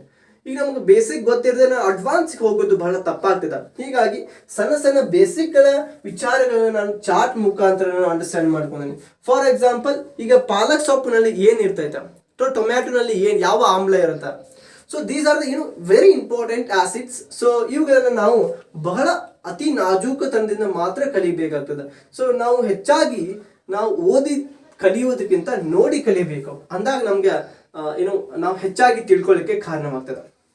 ಇನ್ನು ನಂತರದಾಗಿ ನನ್ನ ಒಂದು ಮೋಟಿವೇಶನ್ ಕೋಟ್. ನಾನು ಬಹಳಷ್ಟು ಜನ ಏನ್ ಮಾಡ್ತಿರ್ತಾರ, ಬೈತಿರ್ತಾರೆ. ಸೊ ಯಾವಾಗ್ಲೂ ಓದ್ತಾ ಇರ್ತಾನ, ಏನು ಮಾಡ್ತಾ ಇರಲ್ಲ, ಮನೆಯೊಳಗೆ ಕೆಲಸ ಮಾಡಂಗಿಲ್ಲ, ಮನೆಯೊಳಗೆ ಕೆಲಸ ಹಚ್ಚಂಗಿಲ್ಲ. ನಾನು ಅವ್ರಿಗೆ ಹೇಳೋದಿಷ್ಟ, ನಾನು ನನ್ನ ಮುಂದೆ ಯಾರು ಆಡಿಕೊಂಡಿರ್ತಾರೆ ನನ್ನ ಬಗ್ಗೆ, ಅವ್ರ ಮುಂದೆ ನಾನು ಅದ್ಭುತ ವ್ಯಕ್ತಿ ಆಗ್ಲಿಕ್ಕೆ ಸಾಧ್ಯವಾಗಿರ್ತದೆ. ಇನ್ನು ಇಂಗ್ಲಿಷ್ ಗ್ರಾಮರ್ ಚಾರ್ಟ್ಗೆ ಬರ್ತೀನಿ. ನಮ್ಮ ಹಳ್ಳಿ ವಿದ್ಯಾರ್ಥಿಗಳಲ್ಲಿ ಮತ್ತು ಹಳ್ಳಿ ಏನು UPSC ಆಸ್ಪಿರೆಂಟ್ಸ್ಗಳಲ್ಲಿ ಒಂದು ಮುಖ್ಯವಾಗಿರೋದ ಇಂಗ್ಲಿಷ್ ಗ್ರಾಮರ್ ಬಗ್ಗೆ. So I have been working as a English teacher in Deshpande foundation. ನಾವು ಪ್ರಿಪ್ರೇಷನ್ ಜೊತೆಗೆ ನಾನು ಇಂಗ್ಲೀಷ್ನ ಟೀಚ್ ಮಾಡ್ತಾ ಇರ್ತೀನಿ ಮಕ್ಕಳಿಗೆ. ಸೊ ಆಸ್ ಎ ಟೀಚರ್ ಆಗಿನೂ ಸಹ ನಾನು ವರ್ಕ್ ಮಾಡ್ತಾ ಇರ್ತೀನಿ. So English perfect grammar chart ಅಂತ ಮುಖ್ಯವಾಗಿ ಬೇಕಾಗಿರೋದು ನಮ್ಗೆ ಇಂಗ್ಲಿಷ್ನಲ್ಲಿ ಒಂದು parts of speech and then tenses and then other important some modal verbs. So ಇವುಗಳನ್ನು ನಾನು ಬೇಸಿಕ್ ನಾವು ಹೇಗೆ ಕಲಿಬೇಕು ಮತ್ತು ಹೇಗೆ ಯೂಸ್ ಮಾಡಬೇಕು ಅನ್ನೋದು ಗೊತ್ತಿದ್ರೆ ವಿ ಸ್ಪೆಷಲಿ ನಮ್ಗೆ ಹೆಚ್ಚಾಗಿ ಇಂಗ್ಲೀಷ್ನ ಕೊರತೆ ಬರಂಗಿಲ್ಲ. ನಾವು ಹೆಚ್ಚಾಗಿ ಇಂಗ್ಲೀಷನ್ನು ಯಾಕೆ ಪ್ರಿಪೇರ್ ಮಾಡ್ತೀನಿ ಅಂತ ಹೇಳ್ತೀವಿ ಅಂದ್ರೆ, ನಮ್ಗೆ ಯಾವುದಾದ್ರೂ ಉತ್ತಮವಾದಂಥ ಮಟೀರಿಯಲ್ ಬೇಕಾದ್ರೆ ಅಥವಾ ಉತ್ತಮವಾದಂತಹ ನಮ್ಗೆ ಏನಾದರೂ ವಿಷಯವನ್ನು ಅರ್ಥ ಮಾಡಿಕೊಳ್ಬೇಕಾದ್ರೆ ನಮ್ಗೆ ಇಂಗ್ಲೀಷ್ ಬಹಳ ಮುಖ್ಯ. ಹೀಗಾಗಿ ಇಂಗ್ಲೀಷ್ ಚಾರ್ಟನ್ನು ನಾನು ಸಣ್ಣದಾಗಿ ನಿಮ್ಗೆ ಹೇಳ್ತೀನಿ. ಸೊ ಇನ್ನು ನಂತರ UPSC ಸಿಲೆಬಸ್ಗೆ ಬರ್ತೀನಿ. UPSC ಅಂದ ತಕ್ಷಣ ಏನಂತಾರೆ, ಯೂನಿಯನ್ ಪಬ್ಲಿಕ್ ಸರ್ವಿಸ್ ಕಮಿಷನ್ ಅಲ್ಲಿ ಒಟ್ಟಾರೆಯಾಗಿ ನಾವು ಏನ್ ಮಾಡ್ತೀವಿ ಅಂದ್ರೆ 2 ಪೇಪರ್ಗಳನ್ನ ನಾವು ಪ್ರಿಲಿಮ್ಸ್ ನಲ್ಲಿ ನಡೆಸ್ತೀವಿ. ಒಟ್ಟಾರೆ 3 ವಿಧಾನಗಳಿಂದ ನಾವು ಏನು UPSC ಅನ್ನು ಎದುರಿಸ್ತೇವೆ. ಇದು 1 ವರ್ಷದ ಮತ್ತು ನಿರಂತರ 1 ವರ್ಷದಲ್ಲಿ ನಡೆಯುವಂತ ಪರೀಕ್ಷೆಯಾಗಿದೆ. UPSC prelims, mains and interview ಅಂತ. ಪ್ರಿಲಿಮ್ಸ್ಗೆ ನಾವು ಪೂರ್ವ ಸಿದ್ಧತಾ ಅಥವಾ ಪೂರ್ವ ತಯಾರಿ ಪರೀಕ್ಷೆ ಅಂತಾನು ಹೇಳ್ತೀವಿ. ಪ್ರಿಲಿಮ್ಸ್ ನಲ್ಲಿ ದಟ್ಸ್ ಕಾಲ್ಡ್ ಪ್ರಿಲಿಮಿನರಿ ಎಕ್ಸಾಮ್ ಅಂತಾನು ಹೇಳ್ತೀವಿ. ಈ ಪ್ರಿಲಿಮ್ಸ್ ನಲ್ಲಿ 2 ಪ್ರಶ್ನೆ ಪತ್ರಿಕೆಗಳು ಇರ್ತಾವ. ಸೊ ಒಂದು ಜನರಲ್ ಸ್ಟಡೀಸ್ ಪೇಪರ್. ಈ ಜನರಲ್ ಸ್ಟಡೀಸ್ ಪೇಪರ್ 200 ಅಂಕಕ್ಕೆ ಸೀಮಿತವಾಗಿರ್ತದೆ. It has 200 marks and 100 questions. Each question has 2 marks. ಪ್ರತಿಯೊಂದು ಪ್ರಶ್ನೆಗೂ 2 ಏನಿರ್ತದೆ ಅಂಕಗಳಿರ್ತಾವ. ಇನ್ನು CSAT ಬರೋದು ಸಿವಿಲ್ ಸರ್ವಿಸ್ ಆಪ್ಟಿಟ್ಯೂಡ್ ಟೆಸ್ಟ್ ಅಂತ. ಇದರಲ್ಲಿ reasoning and aptitude and comprehension of English. So ಇವೆಲ್ಲ ಕೂಡಿಸಿ ಒಟ್ಟಾರೆಯಾಗಿ ಇದು 200 ಅಂಕಕ್ಕೆ ಇರುತ್ತೆ. ಸೊ ಈ 2ನೇ CSAT ಪರೀಕ್ಷೆ ಒಳಗೆ ಕ್ವಾಲಿಫೈ ಕಂಪಲ್ಸರಿ ಆಗಲೇಬೇಕು. ಸಪೋಸ್ ನಾನು ಜನರಲ್ ಸ್ಟಡೀಸ್ನಲ್ಲಿ 200ಕ್ಕೆ 200 ಅಂಕಗಳನ್ನು ತೆಗೆದುಕೊಂಡು CSAT ನಲ್ಲಿ ಯಾವುದೇ ಅಂಕ ತೆಗೆದುಕೊಳ್ಳದೆ ಇದ್ರೆ ಸೊ ನಾ ಏನಾಗಂಗಿಲ್ಲ, ಸಿವಿಲ್ ಸರ್ವಿಸ್ ಅನ್ನ ಪ್ರಿಲಿಮಿನರಿ ಎಕ್ಸಾಮ್ ಕ್ವಾಲಿಫೈ ಆಗಂಗಿಲ್ಲ. ಕ್ವಾಲಿಫೈ ಆಗಬೇಕಾದ್ರೆ 33% ಏನ್ ಮಾಡಬೇಕು, ಅಂಕಗಳನ್ನು ತೆಗೆದುಕೊಂಡಿರ್ಬೇಕು. 33% ಅಂದ್ರೆ ಸಾಮಾನ್ಯವಾಗಿ ನಾನು ಒಂದು 70 ರಿಂದ 75 ಅಂಕಗಳನ್ನು ಸಾಮಾನ್ಯವಾಗಿ ತೆಗೆದುಕೊಳ್ಬೇಕಾಗ್ತದೆ. ಸೊ ಇದು 33% ಅಂಕಗಳನ್ನು ಸಾಮಾನ್ಯವಾಗಿ ನಾವೇನ್ ಮಾಡಬೇಕು, CSAT ಪರೀಕ್ಷೆಯಲ್ಲಿ ತೆಗೆದುಕೊಳ್ಬೇಕು. ಇನ್ನು ನಮ್ಮ ಒಂದು ಮೆರಿಟ್ ಅನ್ನು ನಿರ್ಧಾರ ಮಾಡೋದೇ general studies paper. General studies ಪೇಪರ್ನಲ್ಲಿ ಸುಮಾರು 10 ರಿಂದ 12 ವಿಷಯಗಳು ಬರ್ತಾ ಹೋಗ್ತಾವ. ಅದಕ್ಕೆ ನಾವು ಸಾಮಾನ್ಯ ಅಧ್ಯಯನ ಜನರಲ್ ಸ್ಟಡೀಸ್ ಅಂತಾನೆ ಕರಿತೀವಿ. History, polity, economics, then other than in current affairs, other than art and culture ಅಂತೆಲ್ಲ ಬರ್ತದ. and ಸೈನ್ಸ್ ಅಂಡ್ ಟೆಕ್ನಾಲಜಿ ಅಂತ ಬರುತ್ತಾ. ದೆನ್ ಸೈನ್ಸ್ ಅಲ್ಲಿ ಸಮ್ ಬಯಾಲಜೀಸ್, ಕೆಮಿಸ್ಟ್ರೀಸ್, ಇವೆಲ್ಲ ಪಾರ್ಟ್ಗಳು ಬರ್ತಾ ಹೋಗ್ತಾವ. ಸೊ ಇವೆಲ್ಲ ನಾವು ಪ್ರಿಲಿಮಿನರಿ ಎಕ್ಸಾಮ್ ನಲ್ಲಿ ಸಾಮಾನ್ಯವಾಗಿ 100 ಅಂಕಕ್ಕೆ ನಾವು ಏನ್ ಮಾಡ್ತೀವಿ, ಪರೀಕ್ಷೆ ಎದುರಿಸ್ತೀವಿ. ನಾವು ಹೆಚ್ಚಾಗಿ 100 ಅಂಕದೊಳಗೆ ಕಾನ್ಸಂಟ್ರೇಟ್ ಮಾಡ್ತಾ ಹೋಗ್ತೀವಿ. ಯಾವಾಗಲೂ ಜನರಲ್ ಸ್ಟಡೀಸ್ ನಲ್ಲಿ ಯಾಕೆ ಜಾಸ್ತಿ ಫೋಕಸ್ ಮಾಡ್ತಾರೆ ಅಂದ್ರೆ ಅದು ಮೆರಿಟ್ ಅನ್ನ ಏನ್ ಮಾಡ್ತದೆ, ಕನ್ಸಿಡರ್ ಮಾಡ್ತದೆ. ಇಫ್ ಸಾಮಾನ್ಯವಾಗಿ GM ದ ಮೆರಿಟ್ ಏನಿರ್ತೈತೆ ಅಂದ್ರೆ GM ದ ಮೆರಿಟ್, ಸೊ ಎಷ್ಟು ಪ್ರಶ್ನೆ ಪತ್ರಿಕೆ ಎಷ್ಟು ಟಫ್ ಆಗಿದ್ರೂ ಸಹ ಸಾಮಾನ್ಯವಾಗಿ ನಾವು 100 ರಿಂದ 108 ಅಂಕಗಳನ್ನು ತೆಗೆದುಕೊಂಡ್ರೆ ನಾವು ಜನರಲ್ ಸ್ಟಡೀಸ್ ಪಾಸ್ ಆಗ್ತವೆ, ಅಂದ್ರೆ ಪ್ರಿಲಿಮ್ಸ್ ಎಕ್ಸಾಮ್ ಪಾಸ್ ಆಗಂಗ. ಇನ್ನು ಸಾಮಾನ್ಯವಾಗಿ ನಾವು ಮೇನ್ಸ್ ಎಕ್ಸಾಮ್ಗೆ ಬರ್ತೀವಿ. ಮೇನ್ಸ್ ಎಕ್ಸಾಮ್ ನಲ್ಲಿ ಸಾಮಾನ್ಯವಾಗಿ 11 ಪರೀಕ್ಷೆಗಳನ್ನು ಬರಿತಾ ಹೋಗ್ತೀವಿ. 11 ಪ್ರಶ್ನೆ ಪತ್ರಿಕೆಗಳನ್ನು ಬರೀಬೇಕಾಗ್ತದೆ. ಲ್ಯಾಂಗ್ವೇಜ್ ಪರೀಕ್ಷೆ ಅಂತ ಬಂದ್ರೆ language it has compulsory Kannada ಮತ್ತು ಇಂಗ್ಲಿಷ್ ಅಂತ ಲ್ಯಾಂಗ್ವೇಜ್ ಇರ್ತದ. ಕನ್ನಡ ಮತ್ತು ಇಂಗ್ಲಿಷ್ನಲ್ಲಿ ಸಾಮಾನ್ಯವಾಗಿ ನಾವು ಕನ್ನಡ ಮತ್ತು ಇಂಗ್ಲಿಷ್ನಲ್ಲಿ ಅದರ ಭಾಷೆ ಸಂಬಂಧಂಗ ಮತ್ತು ಕನ್ನಡದಲ್ಲಿ ಇರುವಂತಹ ವಿಚಾರಗಳ ಬಗ್ಗೆ ಮತ್ತು ಇಂಗ್ಲಿಷ್ ಪಾಸ್ ಆಗಲೇಬೇಕು. ಇವುಗಳನ್ನು ನಾವು ಏನ್ ಮಾಡಂಗಿಲ್ಲ, ನಮ್ಮ ಫೈನಲ್ ರಿಸಲ್ಟಿನ ಮೆರಿಟ್ಗೆ ಇವುಗಳನ್ನು ಕನ್ಸಿಡರ್ ಮಾಡಂಗಿಲ್ಲ. ಯಾವ್ದು exam, general language examination consider ಮಾಡೋಣ. ಇನ್ನು ಎಸ್ಎ ಎಕ್ಸಾಮಿನೇಷನ್ ಅಂತ ಇರುತ್ತಾ. ಎಸ್ಎ ಎಕ್ಸಾಮಿನೇಷನ್ ಇದು 250 ಅಂಕಗಳಿರ್ತದ. 250 ಅಂಕಗಳಿರ್ತದ. ಸೊ ಇಲ್ಲಿ ಒಟ್ಟು ಪಾರ್ಟ್ ಎ, ಪಾರ್ಟ್ ಬಿ ಅಂತ ಡಿವೈಡ್ ಮಾಡಿರ್ತಾರೆ. ಸೊ ಪಾರ್ಟ್ ಎದಲ್ಲಿ ನಾವು 4 ಎಸ್ಎಗಳನ್ನು ಕೊಡ್ತಾರೆ, ಅದನ್ನ ಒಂದು ಚಾಯ್ಸ್ ಮಾಡ್ಬೇಕಾಗ್ತದೆ. ಪಾರ್ಟ್ ಬಿ ದಲ್ಲಿ 4 ಕೊಡ್ತಾರೆ, ಅಲ್ಲೊಂದು ಚಾಯ್ಸ್ ಮಾಡ್ಬೇಕು. ಪ್ರತಿಯೊಂದು ಎಸ್ಎಗೂ ಏನಾಗಿರ್ತದೆ, 125 ಅಂಕಗಳನ್ನ ನಿಗದಿಪಡಿಸಲಾಗಿರ್ತದೆ. ಸೊ ಇದು ಎಸ್ಎ ಬಂದ್ಬಿಟ್ಟು. ಸೊ ಇನ್ನು ಜನರಲ್ ಸ್ಟಡೀಸ್ ಅಂತ ಬರುತ್ತಾ. ಜನರಲ್ ಸ್ಟಡೀಸ್ ಒಟ್ಟು 4 ಪೇಪರ್ಗಳು ಇರ್ತಾವೆ. 4 ಪೇಪರ್ಗಳು ಅಂದ್ರೆ 1000 ಅಂಕಗಳು ಇದಕ್ಕೆ ನಿಗದಿ ಆಗಿರ್ತದೆ. ಸೊ ಜನರಲ್ ಸ್ಟಡೀಸ್ ಫಸ್ಟ್ ಪೇಪರ್ನಲ್ಲಿ history, art and culture. So ಇಲ್ಲಿ ನೋಡ್ತಾ ಇರ್ಬೋದು ನೀವು. ಸೊ ಇದೆಲ್ಲ ಇದು ನಾವು ಏನು ಮಾಡ್ಬೋದು, ಮೇನ್ಸ್ ಎಕ್ಸಾಮಿನೇಷನ್ ಸಿಲೆಬಸ್ ಅಂತ ಸಪ್ರೇಟ್ ಆಗಿ. GS1 ನಲ್ಲಿ Indian heritage and culture and history, geography, society, governance and social justice, ಜೊತೆಗೆ international relationship and constitution polity. So ಈ ರೀತಿ GS3, ಇದೇ ರೀತಿ GS4 is nothing but ethics, integrity and aptitude. ನಾವೇನು ನೈತಿಕ ಮತ್ತು ಸಮಗ್ರತೆ ಮತ್ತು ನಾವು ಅಭಿಕ್ಷಮತೆ ಅಂತ ಏನು ಕರಿತೀವಿ ಕನ್ನಡದಲ್ಲಿ, ಸೊ ಅದಕ್ಕೆ ನಾವು GS4 ಅಂತ ಹೇಳ್ತೀವಿ. ಸೊ ಇದು ಡೀಟೇಲ್ ಸಿಲೆಬಸ್ ಅಂತಾನೆ ಹೇಳಬಹುದು. ಈ ರೀತಿಯಾಗಿ ನಾನು ಸಿಲೆಬಸ್ಗಳನ್ನು ನಾವು ವಾಲ್ಗೆ ಪೇಸ್ಟ್ ಮಾಡ್ಕೊಂಡಿರ್ತೀನಿ ಮತ್ತು ಯಾವಾಗ ನಾನು ಹೋಗಿ ಅಧ್ಯಯನ ಮಾಡ್ತಾ ಇರ್ತೀನಿ ಅವುಗಳನ್ನು ನಾನು ಏನು ಮಾಡ್ತೀನಿ, ಸೊ ಇವುಗಳನ್ನು ನಾನು ಅವಾಗ ನೋಡ್ತಾ ಇರ್ತೀನಿ. ಇದು ಸಿಲೆಬಸ್ ಬಗ್ಗೆ ಮಾಡಿರೋದಾಯಿತು. ಇನ್ನು ಪ್ರಶ್ನೆ ಪತ್ರಿಕೆಗಳು ಬಹಳ ಮುಖ್ಯವಾಗಿರ್ತೈತಿ. ಪ್ರಶ್ನೆ ಪತ್ರಿಕೆಗಳು ಯಾಕೆ ಬೇಕಂದ್ರೆ, ನಾವು ಯಾವುದೇ ವಿಚಾರಗಳನ್ನು ನಾವು ಸರಿಯಾಗಿ ಓದಬೇಕಂದ್ರೆ, ಯಾವುದೇ ಅಧ್ಯಯನ ಸರಿಯಾಗಿ ಮಾಡಬೇಕಂದ್ರೆ ಪ್ರಶ್ನೆ ಪತ್ರಿಕೆಗಳು ಬಹಳ ಮುಖ್ಯ ರೀ. ಹಿಂದಿನ ವರ್ಷದ ಪ್ರಶ್ನೆ ಪತ್ರಿಕೆ ನಿಮ್ಮ ಒಂದು ಕೈಯೊಳಗೆ ಇದ್ದೇ ಇರಬೇಕು. ಇಲ್ಲ ಅಂದ್ರೆ ನೀವು ಪರೀಕ್ಷೆಯನ್ನು ಪಾಸ್ ಮಾಡ್ಲಿಕ್ಕೆ ಸಾಧ್ಯನೇ ಇಲ್ಲ. ಇಲ್ಲಿ ನೋಡ್ಬೋದು ನೀವು ಪ್ರಶ್ನೆ ಪತ್ರಿಕೆಗಳಲ್ಲಿ ಯಾವ ವಿಭಾಗದಿಂದ ಹೆಚ್ಚಾಗಿ ಪ್ರಶ್ನೆ ಬಂದಿದೆ. ಫಾರ್ ಎಕ್ಸಾಂಪಲ್ ಹಿಸ್ಟ್ರಿ ಓದ್ತಾ ಇದ್ದೀನಿ, ಹಿಸ್ಟ್ರಿ ಒಳಗೆ ನಾನು ಮೌರ್ಯರ ಬಗ್ಗೆ ಓದ್ತಾ ಇದ್ದೀನಿ ಅಂತಂದ್ರೆ ಮೌರ್ಯರ ಭಾಗದಿಂದ ಯಾವ ಪ್ರಶ್ನೆ ಹೆಚ್ಚಾಗಿ ಹಿಂದಿನ ವರ್ಷದಲ್ಲಿ ಬಂದಿದೆ. ಗೌತಮ್ ಬುದ್ಧ ಮೇಲೆ ಮತ್ತು ಬುದ್ಧ ಮತ್ತು ಬೌದ್ಧ ಧರ್ಮ ಮತ್ತು ಜೈನ ಧರ್ಮದಲ್ಲಿ ಯಾಕೆ ಪ್ರಶ್ನೆಗಳು ಜಾಸ್ತಿ ಬಂದಿದ್ದಾವ, ನಾ ಯಾಕೆ ಕನ್ಸಿಡರ್ ಮಾಡ್ಬೇಕಂದ್ರೆ ನಾವು ಪ್ರಶ್ನೆ ಪತ್ರಿಕೆಗಳನ್ನು ಸರಿಯಾಗಿ ಅವಲೋಕನ ಮಾಡಿದಾಗ ಮಾತ್ರ ಏನಾಗ್ತದೆ, ನಾವು ಪರೀಕ್ಷೆಯನ್ನು ಗೆಲ್ಲಲಿಕ್ಕೆ ಸಾಧ್ಯ ಐತ್ರಿ. ಸೊ ಇನ್ನು ಮೇನ್ಸ್ ಎಕ್ಸಾಮಿನೇಷನ್ ಕ್ವಶನ್ ಪೇಪರ್ ನೀವು ಇಲ್ಲಿ ನೋಡ್ತಾ ಇರ್ಬೋದು. ಮೇನ್ಸ್ ಎಕ್ಸಾಮಿನೇಷನ್ ಕ್ವಶನ್ ಪೇಪರ್ ಅಂದ್ರೆ ಈ ರೀತಿ ನಾವು ಕ್ವಶನ್ ಪೇಪರ್ಗಳನ್ನ ಸರಿಯಾಗಿ ಕಲೆಕ್ಟ್ ಮಾಡಿರ್ಬೇಕ್ರಿ. ಪ್ರತಿಯೊಂದು ಮೇನ್ಸ್ ಎಕ್ಸಾಮಿನೇಷನ್ ಅಲ್ಲಿ ಒಟ್ಟಾರೆಯಾಗಿ ನಾವು ಹೇಳ್ದಂಗೆ ಒಟ್ಟು 4 ಜನರಲ್ ಸ್ಟಡೀಸ್ಗಳು ಬರ್ತಾ ಹೋಗ್ತವೆ ನೋಡ್ರಿ. ಪ್ರತಿಯೊಂದು ಜನರಲ್ ಸ್ಟಡೀಸ್ 2000 ನಾನು 2ರಿಂದನೂ ಸಹ ನಾ ಏನು ಮಾಡಿದ್ದೀನಿ, ಎಲ್ಲ ಪ್ರಶ್ನೆ ಪತ್ರಿಕೆ ಕಲೆಕ್ಟ್ ಮಾಡಿ ಅವುಗಳ ಆನ್ಸರ್ ಶೀಟ್ಗಳನ್ನು ಸಹ ನಾ ಏನು ಮಾಡಿದ್ದೀನಿ, ಕಲೆಕ್ಟ್ ಮಾಡಿದ್ದೀನಿ. ಇವುಗಳನ್ನು ನೀವು ಸಮಯ ಸಿಕ್ಕಾಗ ಮತ್ತು ಯಾವ ರೀತಿಯಾಗಿ ಪ್ರಶ್ನೆ ಬಂದಿದ್ದಾವ ಮೇನ್ಸ್ ಎಕ್ಸಾಮಿನೇಷನ್ ಅಲ್ಲಿ ಮತ್ತು ಯಾವ ರೀತಿ ಉತ್ತರ ಬರೀಬೇಕು, ಇಲ್ಲಿ ಉತ್ತರ ಬರೆಯೋದು ಬಹಳ ಮುಖ್ಯವಾಗಿರ್ತೈತಿ. ಸೊ ಹೀಗಾಗಿ ಇವುಗಳ ತಯಾರಿಯನ್ನು ಸಹ ನಾವು ಮಾಡ್ಕೊಳ್ಬೇಕಾಗಿದೆ. ಇನ್ನು ಹಿಸ್ಟ್ರಿಗೆ ಬರ್ತೀನಿ. ನಮಗೆಲ್ಲ ಬಂದ ತಕ್ಷಣ ಯಾವ ಪುಸ್ತಕ ಓದಬೇಕು, ಹೇಗೆ ಓದಬೇಕು ಅಂದ ತಕ್ಷಣ ನೆನಪು ಬರೋದು ಹಿಸ್ಟ್ರಿ. ಈಗ ಹಿಸ್ಟ್ರಿ ಪಾರ್ಟ್ ಬಹಳ ಮುಖ್ಯವಾಗಿರ್ತೈತೆ ರೀ. ಪ್ರತಿಯೊಂದು CSC examination, not only for the UPSC ಅಲ್ಲ, KPSC ಸಹ ಅನೇಕ ವಿಚಾರಗಳು ಬಂದಿರ್ತಾವೆ. ಇತಿಹಾಸ ಓದುವಾಗ ನಾವೇನು ನಮ್ಮ ಶಾಲಾ ಪುಸ್ತಕಗಳನ್ನು ಓದ್ತೀವಿ. ನಾವು ನಿಜವಾಗ್ಲೂ ಉನ್ನತವಾದಂತಹ ಸ್ಟ್ಯಾಂಡರ್ಡ್ ಟೆಕ್ಸ್ಟ್ ಬುಕ್ಗಳನ್ನು ಯಾಕೆ ಓದಬೇಕು, ಯಾಕೆ NCERT ಓದಬೇಕಂದ್ರೆ ಈ UPSC ಪರೀಕ್ಷೆ ಅನ್ನೋದು ಭಾರತ ದೇಶದಂತೆಲ್ಲ ನಡೀತೈತ್ರಿ. ಸೊ ಹೀಗಾಗಿ ಅವ್ರು ಕರ್ನಾಟಕದೇ ಹೆಚ್ಚಾಗಿ ಫೋಕಸ್ ಮಾಡಿ ಕೇಳಲಿಕ್ಕೆ ಬರಂಗಿಲ್ಲ. ಕರ್ನಾಟಕ ಟೆಕ್ಸ್ಟ್ ಬುಕ್ನಲ್ಲಿ ಮಾತ್ರ ಬರಂಗಿಲ್ಲ. ಅಫ್ಕೋರ್ಸ್ ಕರ್ನಾಟಕದಲ್ಲಿ ಕ್ವಶನ್ಸ್ ಬರ್ತಾವ ಟೆಕ್ಸ್ಟ್ ಬುಕ್ನಲ್ಲಿ, ಕರ್ನಾಟಕ ಟೆಕ್ಸ್ಟ್ ಬುಕ್ನಲ್ಲಿ ಬರ್ತಾವ, ಆದ್ರೆ ಕಡಿಮೆ ಬರ್ತಾವ. ಹೆಚ್ಚಾಗಿ ಬರೋದು ನಾವು NCERT ಟೆಕ್ಸ್ಟ್ ಬುಕ್ನಲ್ಲಿ, national education of curricular research and training activity. ಇಲ್ಲಿ ನೋಡ್ಬೋದು ನಾವು 6ನೇ ತರಗತಿಯ ಪುಸ್ತಕದಿಂದ ನಾನು ಏನು ಮಾಡಿದ್ದೀನಿ, ಸ್ಟಾರ್ಟ್ ಮಾಡಿದ್ದೀನಿ. 6ನೇ ತರಗತಿ ಪುಸ್ತಕದಲ್ಲಿ ಯಾವ ಚಾಪ್ಟರ್ಸ್ಗಳು ಬರ್ತಾವ ಅವುಗಳನ್ನೆಲ್ಲ ಒಂದು ಸೈಡ್ ನಾನು ನೋಟ್ ಮಾಡಿ ಇಟ್ಕೊಳ್ತೀನಿ. ಇನ್ನು ಅದೇ ರೀತಿ 7ನೇ ತರಗತಿ ಪುಸ್ತಕಗಳಾಗಿರ್ಬೋದು, ಸೊ 8ನೇ ತರಗತಿ ಪುಸ್ತಕ. ಸೊ ಈ ರೀತಿಯಾಗಿ ನಾನು ಏನು ಮಾಡ್ತೀನಿ, ಸಪ್ರೇಟ್ ಆಗಿ ಹಿಸ್ಟ್ರಿದು ಪಾರ್ಟ್ ಅಂತ ಸಪ್ರೇಟ್ ಆಗಿ ಮಾಡಿರ್ತೇನೆ. ಸೊ ಇನ್ನು ಅದೇ ರೀತಿ ನಮಗೆ ಬರೋದು ಪಾಲಿಟಿ ಅಂತಾರೆ. ಪಾಲಿಟಿ ಎಲ್ಲಾಗ ನಾನು ಏನು ಮಾಡಿದ್ದೀನಿ, PUC first year and second year text ಬುಕ್ಗಳನ್ನು ನಾನು ಏನು ಮಾಡಿದ್ದೀನಿ, ಸರಿಯಾಗಿ ಹೊಂದಾಣಿಕೆಯನ್ನು ಮಾಡಿಟ್ಕೊಂಡಿದ್ದೀನಿ. ಯಾಕಂದ್ರೆ these are standard text book. ಇವುಗಳನ್ನೇ ನಾವು ಏನು ಮಾಡಬೇಕು, ಸರಿಯಾಗಿ ಕನ್ನಡದಲ್ಲಿ ಓದ್ಬೋದು, ಇಂಗ್ಲೀಷ್ನಲ್ಲಿ ಓದ್ಬೋದು. ಸೊ ನಾನು ಹೆಚ್ಚಾಗಿ ಇಂಗ್ಲೀಷನ್ನು ನಾನು ರೆಫರ್ ಮಾಡ್ತೀನಿ. ಸೊ ಇಲ್ಲಿ ನೋಡ್ಬೋದು ನೀವು ಇವೆಲ್ಲ NCERT ಟೆಕ್ಸ್ಟ್ ಬುಕ್ ಬಗ್ಗೆ ನಾನು ನಿಮ್ಗೆ ಲಿಸ್ಟ್ನಲ್ಲಿ ಕೆಳಗೆ ಡಿಸ್ಕ್ರಿಪ್ಷನಲ್ಲಿ ಕೊಡ್ತೀನಿ.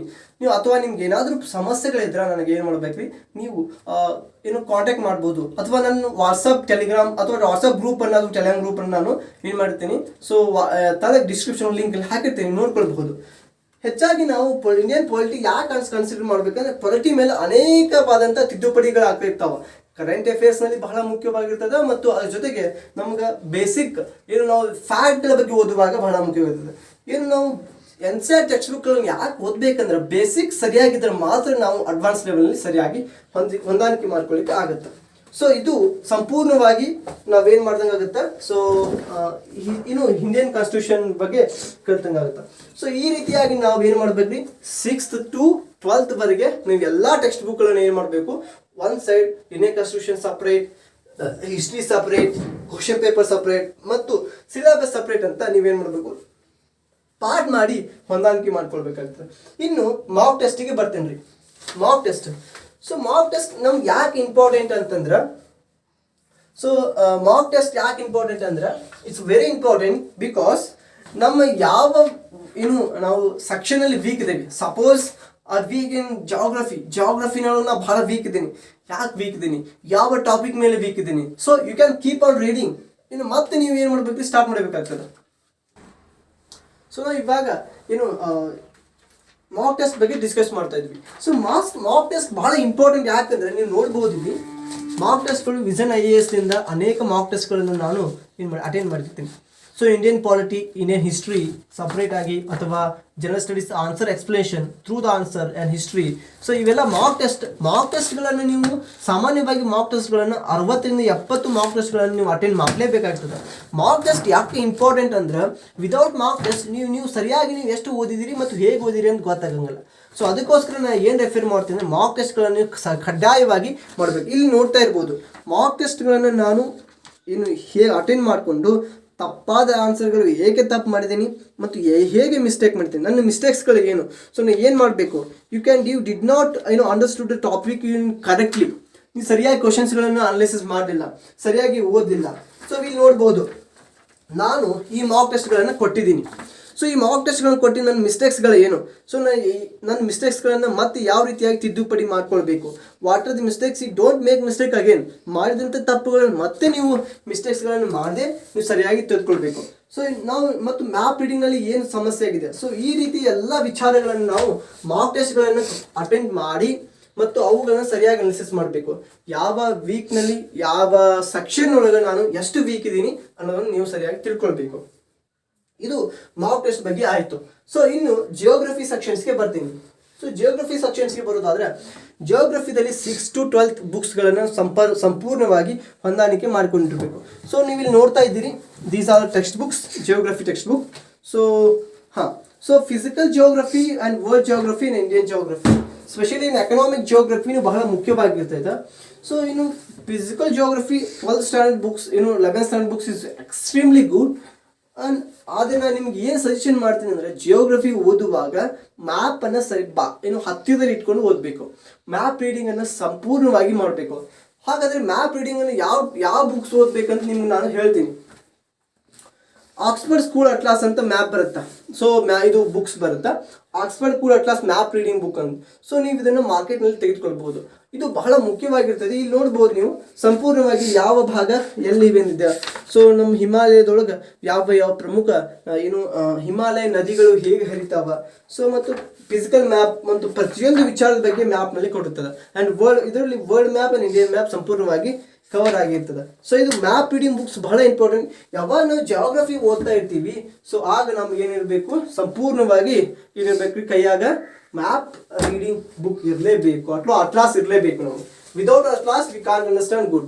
ಸೊ ಅದ್ರ ಜೊತೆಗೆ ನೀವು ಅನೇಕ ಮ್ಯಾಪ್ ರೀಡಿಂಗ್ ಮಾಡಿದ ತಕ್ಷಣವೇ ಸೊ ಈ ರೀತಿ ಸಪ್ರೇಟ್ ಆಗಿ ಏನು ಮಾಡಬೇಕು, ಚಾರ್ಟ್ಸ್ಗಳನ್ನು ಮಾಡ್ಕೊಳ್ಬೇಕು. ನಿಮಗೆ ಯಾವ ಭಾಗದೊಳಗೆ transfer Himalayan, lesser Himalayans, greater Himalayans ಎಲ್ಲಿ ಬರ್ತಾವ, ಸೊ ಲೆಸರ್ ಹಿಮಾಲಯನ್ಸ್ ಮತ್ತು ಗ್ರೇಟರ್ ಹಿಮಾಲಯನ್ಸ್ ಅಂತರವೇನು, so what are difference, so ಇವನ್ನೆಲ್ಲ ನೀವು ಎಕ್ಸ್ಪ್ಲೇನ್ ಮಾಡಬೇಕು. ಸೊ ಅದ್ರ ಮೇಲೆ ಇಂಪಾರ್ಟೆನ್ಸ್, ಸೊ ಈ ರೀತಿ ಮ್ಯಾಪ್ಗಳನ್ನು ನೀವು ಏನು ಮಾಡ್ಬೇಕ್ರಿ, ತೆಗೆದುಕೊಳ್ಬೇಕು. ಸೊ ಅಂದಾಗ ಮಾತ್ರ ಏನಾಗಿರ್ತೈತಿ, ನಿಮಗೆ ಸರಿಯಾಗಿ ಅರ್ಥ ಆಗಲಿಕ್ಕೆ ಸಾಧ್ಯವಾಗುತ್ತದೆ. ಸೊ ಇನ್ನು ವಿಷನ್ IAS ನೋಟ್ಸ್ಗಳನ್ನು ನಾನು ಹೆಚ್ಚಾಗಿ ನಿಮ್ಗೆ ಪ್ರಿಪೇರ್ ಮಾಡೋದು vision IAS culture study room ಅಂತ ಮಟೀರಿಯಲ್ ಅಂತ ಬರ್ತಾ ಇದೆ. ಸೊ ಈ ಮಟೀರಿಯಲ್ಸ್ಗಳು ನೀವು ನೋಡ್ಬೋದು. These are the materials: science and technology, history, economics and environment. So ಇವೆಲ್ಲ ಮಟೀರಿಯಲ್ಸ್ಗಳು ಯಾಕೆ ಮುಖ್ಯವಾಗಿರ್ತದೆ ಅಂದರೆ, ಸೊ ಇವು ನಮ್ಮ ಯಾವಾಗ ಪರೀಕ್ಷೆಗಳು ನಾವು ಏನು ಓದಿರ್ತೀವಿ, ಸೊ ಅವುಗಳನ್ನು ಅಡಿಷ್ನಲ್ ಮಟೀರಿಯಲ್ ಆಗಿ ಕೊಟ್ಟಿರ್ತಾರೆ, ಯಾವ ಮುಖ್ಯವಾಗಿರ್ತದೆ. ಸೊ ಕಲ್ಚರ್ನಲ್ಲಿ ಫಾರ್ ಎಕ್ಸಾಂಪಲ್ ನಾವು ಅಜಂತ ಎಲ್ಲೋರಾದ ದೇವಾಲಯದ ಬಗ್ಗೆ ಓದ್ತಾ ಇದ್ದೀವಿ ಆರ್ಟ್ ಆ್ಯಂಡ್ ಕಲ್ಚರ್ನಲ್ಲಿ ಅಂದರೆ, ಸೊ ಅದಕ್ಕೆ ಸಂಬಂಧಪಟ್ಟಂಥ ರೀಸೆಂಟ್ ನ್ಯೂಸ್ ಸೊ ಅವುಗಳನ್ನು ನಾವು ಯುನೆಸ್ಕೋ ಪಾರಂಪರಿಕ ಪಟ್ಟಿಯೊಳಗೆ ಹೇಗೆ ಸೇರಿಸಲಾಯಿತು ಅನ್ನೋದನ್ನೆಲ್ಲ ಸಂಪೂರ್ಣವಾಗಿ ಇದರೊಳಗೆ ಕೊಟ್ಟಿರ್ತಾರೆ. ಸೊ ಇನ್ನು ಸಾಮಾನ್ಯವಾಗಿ ನಾನು ಟೀಚರ್ ಆಗಿರೋದ್ರಿಂದ ಸೊ ನಾನು ವೈಟ್ ಬೋರ್ಡ್ಗಳನ್ನು ಜಾಸ್ತಿ ಬಳಸ್ತಾ ಇರ್ತೀನಿ. ಸೊ ನೀವು ನೋಡ್ಬೋದು, ನಾವು ಪ್ರತಿಯೊಂದು ದಿನಾನು ಮೋಟಿವೇಶನಲ್ ಕೋಟ್ಗಳನ್ನು ಬರಿತಾ ಇರ್ತೀನಿ ಮತ್ತು ನನ್ನಷ್ಟಕ್ಕೆ ನಾನು ಮೋಟಿವೇಟ್ ಆಗ್ತಾ ಇರ್ತೀನಿ. Don't pass the time and otherwise time will pass you. ಇದರ ಅರ್ಥ ಇಷ್ಟ ರೀ, ಒಂದು ವೇಳೆ ನೀವು ಟೈಮ್ ಪಾಸ್ ಮಾಡಿದ್ರ, ನೀವು ಹರಟೆ ಹೊಡೆದ್ರ, ಸೊ ಅದೇನು ಮಾಡ್ತದೆ, ಮುಂದೊಂದು ದಿನ ನಿಮ್ಮ ಅದು ಟೈಮ್ ನಿಮ್ಮನ್ನು ಪಾಸ್ ಮಾಡಿ ಕಳಿಸ್ತದೆ. ಸೊ ಅದಕ್ಕೋಸ್ಕರ don't waste time. And then daily routines. ನಾನು ಪ್ರತಿ ದಿನಾನು ನನ್ನ ಡೈಲಿ ರುಟೀನ್ಸ್ಗಳು ಏನಿದ್ವು, ಸೊ ಅವುಗಳನ್ನು ನಾನು ಈ ಒಂದು ವೈಟ್ ಬೋರ್ಡಲ್ಲಿ ಬರಿತೀನಿ. ಸೊ ಅದೇ ರೀತಿಯಾಗಿ ಫಾಲೋ ಮಾಡ್ತೀನಿ. ನಾನು ಸಾಮಾನ್ಯವಾಗಿ ನಾನು ಡೈಲಿ ರುಟೀನ್ಸ್ ಹೇಳಬೇಕಾದ್ರೆ, ನಾನು ಬೆಳಿಗ್ಗೆ 6 ಗಂಟೆಗೆ ಹೇಳ್ತೀನಿ. ಎದ್ದ ತಕ್ಷಣವೇ ಹಲ್ಲು ಉಜ್ಜಿ ಸಾಮಾನ್ಯವಾಗಿ ದಿನನಿತ್ಯ ಕರ್ಮಗಳನ್ನು ಮುಗಿಸ್ಕೊಂಡು ನಾನು ವಾಕಿಂಗ್ಗಳನ್ನು ಮಾಡ್ತೀನಿ. ಜಾಗಿಂಗ್ ಮಾಡ್ಕೊಂಡು ಬಂದು ನಂತರ ನಾನು ಸ್ವಲ್ಪ ಎಕ್ಸಸೈಸ್ಗಳನ್ನು ಮಾಡಿ ಸಹ ನಾನು ಏನು ಮಾಡ್ತೀನಿ, ಮತ್ತು ಸ್ನಾನ ಮಾಡಿ ಪೂಜೆ ಮಾಡಿ ನಂತರ ಓದ್ಕೊಳ್ಳಿಕ್ಕೆ ಕುಂದಿರ್ತೀನಿ. 2 ತಾಸುಗಳನ್ನು ಓದ್ಕೊಂಡು ಸೊ ನಾನು 9 ಗಂಟೆಗೆ ನಾನು ಬ್ರೇಕ್ಫಾಸ್ಟ್ಗಳನ್ನು ತೆಗೆದುಕೊಳ್ತೀನಿ. ಬ್ರೇಕ್ಫಾಸ್ಟ್ ನಂತರ ಮತ್ತೆ ಒಂದು 10 ರಿಂದ 15 ನಿಮಿಷ ರೆಸ್ಟ್ ಮಾಡಿ ಸೊ ನಾನು ಏನು ಮಾಡ್ತೀನಿ, ಮತ್ತೆ ಓದಲಿಕ್ಕೆ ಬರ್ತೀನಿ. ಮತ್ತೆ 2 ತಾಸು ನಾನು ಹಿಸ್ಟ್ರಿ ಆ್ಯಂಡ್ ಪೊಲಿಟಿಯನ್ನು ಓದ್ತೀನಿ. ಸೊ ಮತ್ತೆ ತದನಂತರ science and technology and so international relationship ಓದ್ತೀನಿ. ಸೊ ಮತ್ತು ಅದಾದಮೇಲೆ ಸೊ ನಾನು ಸ್ವಲ್ಪ ರೆಸ್ಟ್ ಮಾಡಿಕೊಂಡು ರಿವಿಷನ್ ಮಾಡ್ತೀನಿ. ಸೊ ನಾನು ಏನು ಓದಿದ್ದೀನಿ ಅದನ್ನು ರಿವಿಷನ್ ಮಾಡ್ತೀನಿ. ತದನಂತರ ಇದೇ ರೀತಿಯಾಗಿ ನಾನು 10 ಗಂಟೆವರೆಗೆ ಮಾಡ್ತೀನಿ. 10 ಗಂಟೆವರೆಗೆ ಓದಿ ಸೊ ಕೊನೆಗೆ ಏನು ಮಾಡ್ತೀನಿ, ಕರೆಂಟ್ ಅಫೇರ್ಸ್ಗಳನ್ನ DD ಚಾನಲ್ನಲ್ಲಿ ಇಂಪಾರ್ಟೆಂಟ್ ರೇಡಿಯೋ ನ್ಯೂಸ್ಗಳನ್ನು ಸಹ ನಾನು ಓದ್ತಾ ಇರ್ತೀನಿ. ಸೊ ಇದು ನನ್ನ ಬೋರ್ಡ್. ಸೊ ಇಲ್ಲಿ ಒಂದು ನಾನು ವಿಚಾರನ ಅಂಟಿಸಿದ್ದೀನಿ, why, what and where. So why, what and where ಯಾಕೆ ನಮಗೆ ಇಂಪಾರ್ಟೆಂಟ್ ಅಂದ್ರೆ, so why, what and where, this is the why ಅಂದ್ರೆ ಯಾಕೆ, ಎಲ್ಲಿದ್ದೀರಿ ನೀವು ಅಥವಾ ಯಾಕೆ ಬಂದಿರಿ, ನೀವೇನು ಮಾಡ್ತಾ ಇದ್ದೀರಿ. ವಾಟ್ ಅಂದರೆ ಏನು, ನೀವೇನು, ವಾಟ್ ಅನ್ನೋದು ನೀವೇನು, ಆ್ಯಂಡ್ ವೇರ್ ಅನ್ನೋದು ನೀವೆಲ್ಲಿದ್ದೀರಿ, ನೀವು ಮುಂದೆ ಎಲ್ಲಿರಬೇಕು. So that is called why, what, where. So that is called 3W ಅಂತ ಹೇಳ್ತೀವಿ ನಾನು. ಸೊ ಆ 3W ಯಾವಾಗಲೂ ನಾನು ಫಾಲೋ ಮಾಡ್ತಾ ಇರ್ತೀನಿ. Then this one is common human body's parts and especially some ಸೈನ್ಸ್ನಲ್ಲಿ ಬರುವಂಥ ಡೈಗ್ರಾಮ್ಗಳನ್ನು ನಾನು ಏನು ಮಾಡಿ ಚಾರ್ಟ್ನಲ್ಲಿ ಅಂಟಿಸಿಟ್ಟಿದ್ದೀನಿ. ಸೊ ನಾನು ರಿವಿಷನ್ಗೋಸ್ಕರ ಅಷ್ಟೇ, ದಟ್ ಈಸ್ ನಾಟ್ ಇಂಪಾರ್ಟೆಂಟ್, ಅದೇನು ಹೆಚ್ಚಾಗಿ ಬಹಳ ಮುಖ್ಯವಾದದ್ದು ಏನಿಲ್ಲ. ಸೊ ನಾನು ಇನ್ನು ನೇರವಾಗಿ ಬರ್ತೀನಿ. So one more motivation quote, educating the mind without educating the heart is no educating at all. ಇದರ ಅರ್ಥ ಇಷ್ಟ ರೀ, ನಮ್ಮ ನನ್ನ ಮೆದುಳು ಯಾವಾಗಲೂ ಎಜುಕೇಟ್ ಆದರೆ ಮಾತ್ರ ಸೊ ನಾನು ಉತ್ತಮವಾದಂಥ ಹೃದಯವನ್ನು ಹೊಂದಲಿಕ್ಕೆ ಸಾಧ್ಯದೇನೆ. ನನಗೆ ನಾನು ಒಳ್ಳೆಯ ವಿಚಾರ ಬರಲಿಲ್ಲ, ನನ್ನ ಮೆದುಳಲ್ಲಿ ಒಳ್ಳೆ ಎಜುಕೇಟ್ ಅಂದರೆ ಉತ್ತಮವಾದ ಶಿಕ್ಷಣ ಪಡಲಿಲ್ಲ ಅಂದ್ರೆ ಸೊ ನನ್ನ ಹೃದಯ ಏನಾಗಿರ್ತೈತೆ ರೀ, it is not a cool hearted and it is not heart ಅಂತಲೇ ಕರೆಯಂಗಿಲ್ಲ ನಾನು. ಸೊ ಅದಕ್ಕೋಸ್ಕರ education is important, education is the most important and when we can use and it is compare also the most powerful weapon. Nelson ಮಂಡ್ಯವರು ಒಂದು ಮಾತು ಹೇಳ್ತಾರೆ, so ಯಾವಾಗಲೂ education ಅನ್ನೋದು ಮೋಸ್ಟ್ ಪವರ್ಫುಲ್ ವೆಪನ್ ಅಂತ. ಸೊ ಇನ್ನು ನೇರವಾಗಿ ನಾನು ಸ್ಟ್ಯಾಂಡರ್ಡ್ ಟೆಕ್ಸ್ಟ್ ಬುಕ್ಗೆ ಬರ್ತೀನಿ. ಸೊ ಸ್ಟ್ಯಾಂಡರ್ಡ್ ಟೆಕ್ಸ್ಟ್ ಬುಕ್ಗಳನ್ನು ನಾನು ಹೆಚ್ಚಾಗಿ ಕಲೆಕ್ಟ್ ಮಾಡಿಲ್ಲ, ಆದರೆ ಬೇಸಿಕ್ಸ್ಗಳನ್ನು ಬಹಳ ಮುಖ್ಯವಾಗಿರ್ತೀನಿ. ಬೇಸಿಕ್ಸ್ಗಳನ್ನು ಓದಿ ನಾನು ಅಡ್ವಾನ್ಸ್ಗಳನ್ನು ಓದ್ತೀನಿ. ಇದು ನೀವು ನೋಡ್ತಾ ಇರ್ಬೋದು, that one is a very famous Indian polity by Laxmikanth. This one is the 5th edition. ಸೊ ನಾನು 2018 ಪ್ರಿಪೇರ್ ಮಾಡ್ಲಿಕ್ಕೆ ಸ್ಟಾರ್ಟ್ ಮಾಡಿದ್ದು, ಅವಾಗ ನಾನು ತೆಗೆದುಕೊಂಡಿದ್ದು. That is 5th edition. ಈಗ ನೀವು recent edition 6th 7th edition ನೀವು ತೆಗೆದುಕೊಳ್ಬಹುದು. ಇಂಡಿಯನ್ ಪಾಲಿಟಿಗೆ Lakshmikanth is one of the famous. And ಇದು ಬಿಟ್ಟರೆ DD ಬಸ್ಸು ಅಂತ ಬರುತ್ತೆ. So DD you can also refer DD Basu also, and that is also important. Okay, ಅದು ಸಹ ಮುಖ್ಯವಾಗಿ, ಆದರೆ ನಾನು ರೆಫರ್ ಮಾಡೋದು ಇಂಡಿಯನ್ ಪಾಲಿಟಿಗೆ ಲಕ್ಷ್ಮೀಕಾಂತನ. ಸೊ ಇನ್ನು ಇಂಡಿಯನ್ ಹಿಸ್ಟ್ರಿಗೆ, ಜನರಲ್ ಸ್ಟಡೀಸ್ಗೆ ನಾನು ವಿಜಾಡ್ ಅಂತ ಬರುತ್ತೆ. ಸೊ ಇದು ಕೃಷ್ಣ ರೆಡ್ಡಿ ಅವರು ಬರೆದಿರೋದು. ಮಾಡರ್ನ್ ಇಂಡಿಯನ್ ಹಿಸ್ಟ್ರಿಗೆ ಬಿಪಿನ್ ಚಂದ್ರ ರೆಫರ್ ಮಾಡೋದು ಒಳ್ಳೆಯದಂತೀನಿ. ಸೊ ಅದ್ರ ಜೊತೆಗೆ ನಾನು ಏನ್ಷಿಯಂಟ್ ಹಿಸ್ಟ್ರಿಗೆ, ಮಿಡಿವಲ್ ಹಿಸ್ಟ್ರಿಗೆ ನಮ್ಮ NCERT ಟೆಕ್ಸ್ಟ್ ಬುಕ್ ಏನಿರ್ತಾವ ಸೊ ಅವುಗಳನ್ನ ನೀವು ರೆಫರ್ ಮಾಡ್ರಿ. ಬಟ್ ಮಾಡರ್ನ್ ಹಿಸ್ಟ್ರಿಗೆ ಬಿಪಿನ್ ಚಂದ್ರ ಅಂತ ಬರುತ್ತಾ, ಆರ್ ಬಿಪಿನ್ ಚಂದ್ರ ಆರ್ ಸೊ ನೀವು ಹೆಚ್ಚಾಗಿ ಬಿಪಿನ್ ಚಂದ್ರ ರೆಫರ್ ಮಾಡಿದ್ರೆ ಬಹಳ ಬೆಸ್ಟ್ ಅಂತೀನಿ. ಓಕೆನಾ, the brief modern Indian history ಅಂತ ಬರುತ್ತೆ. So you can refer that one. And so ಇದು ಪ್ರಾಕೃತಿಕ ಭೌಗೋಳಶಾಸ್ತ್ರಕ್ಕೆ. ಸೊ ಪ್ರಾಕೃತಿಕ ಭೌಗೋಳಶಾಸ್ತ್ರ by Ranganath, that one is very important. So ಇದು ಯಾಕೆ ಇಂಪಾರ್ಟೆಂಟ್ ಅಂದ್ರೆ, ನಮ್ಮ ಪ್ರಾಕೃತದೊಳಗೆ ಕನ್ನಡದಲ್ಲಿ ಅತಿ ಅದ್ಭುತವಾಗಿ ಜಿಯೋಗ್ರಫಿಯನ್ನು ಬರೆಯೋರು ರಂಗನಾಥ್ ಒಬ್ರು ಬಿಟ್ಟರೆ ಅಷ್ಟು ಚೆನ್ನಾಗಿ ಜಿಯೋಗ್ರಫಿ ಪುಸ್ತಕಗಳು ಕನ್ನಡದಲ್ಲಿ ಸಿಗೋದಿಲ್ಲ. ನೀವು ಅಥವಾ ಮಸ್ಜಿದ್ ಹುಸೇನ್ ಅಂತ ಒಬ್ರದ್ದು ಬರೆದಿರ್ತದ. ಸೊ ನಾ ಇದನ್ನೇ ಯಾಕೆ ರೆಫರ್ ಮಾಡ್ತೀನಿ, that means book is very important. So ಅದಕ್ಕೋಸ್ಕರ ಕನ್ನಡದಲ್ಲಿ ನೀವು ರಂಗನಾಥ್ ಬುಕ್ಕನ್ನು ತೆಗೆದುಕೊಳ್ಬಹುದು. ಇನ್ನು ಇಂಗ್ಲೀಷ್ನಲ್ಲಿ ಓದ್ತಿದ್ದೀರ ಅಂದರೆ ಮಸ್ಜಿದ್ ಹುಸೇನ್ ಬಹಳ ಇಂಪಾರ್ಟೆಂಟ್ ಬುಕ್ಸ್. ನೀವು ಮಸ್ಜಿದ್ ಹುಸೇನ್ ಅನ್ನು ತೆಗೆದುಕೊಳ್ಬಹುದು. ಸೊ ಅದು ಇಂಗ್ಲೀಷ್ನಲ್ಲಿ ಬಹಳ it's very important book. So ನೀವು ಅದನ್ನು ಸಹ ತೆಗೆದುಕೊಳ್ಬಹುದು. ಇನ್ನು ಆರ್ಟ್ ಅಂಡ್ ಕಲ್ಚರ್ಗೆ ನಿತಿನ್ ಸಿಂಘಾನಿ ಅಂತ ಬರುತ್ತಾ.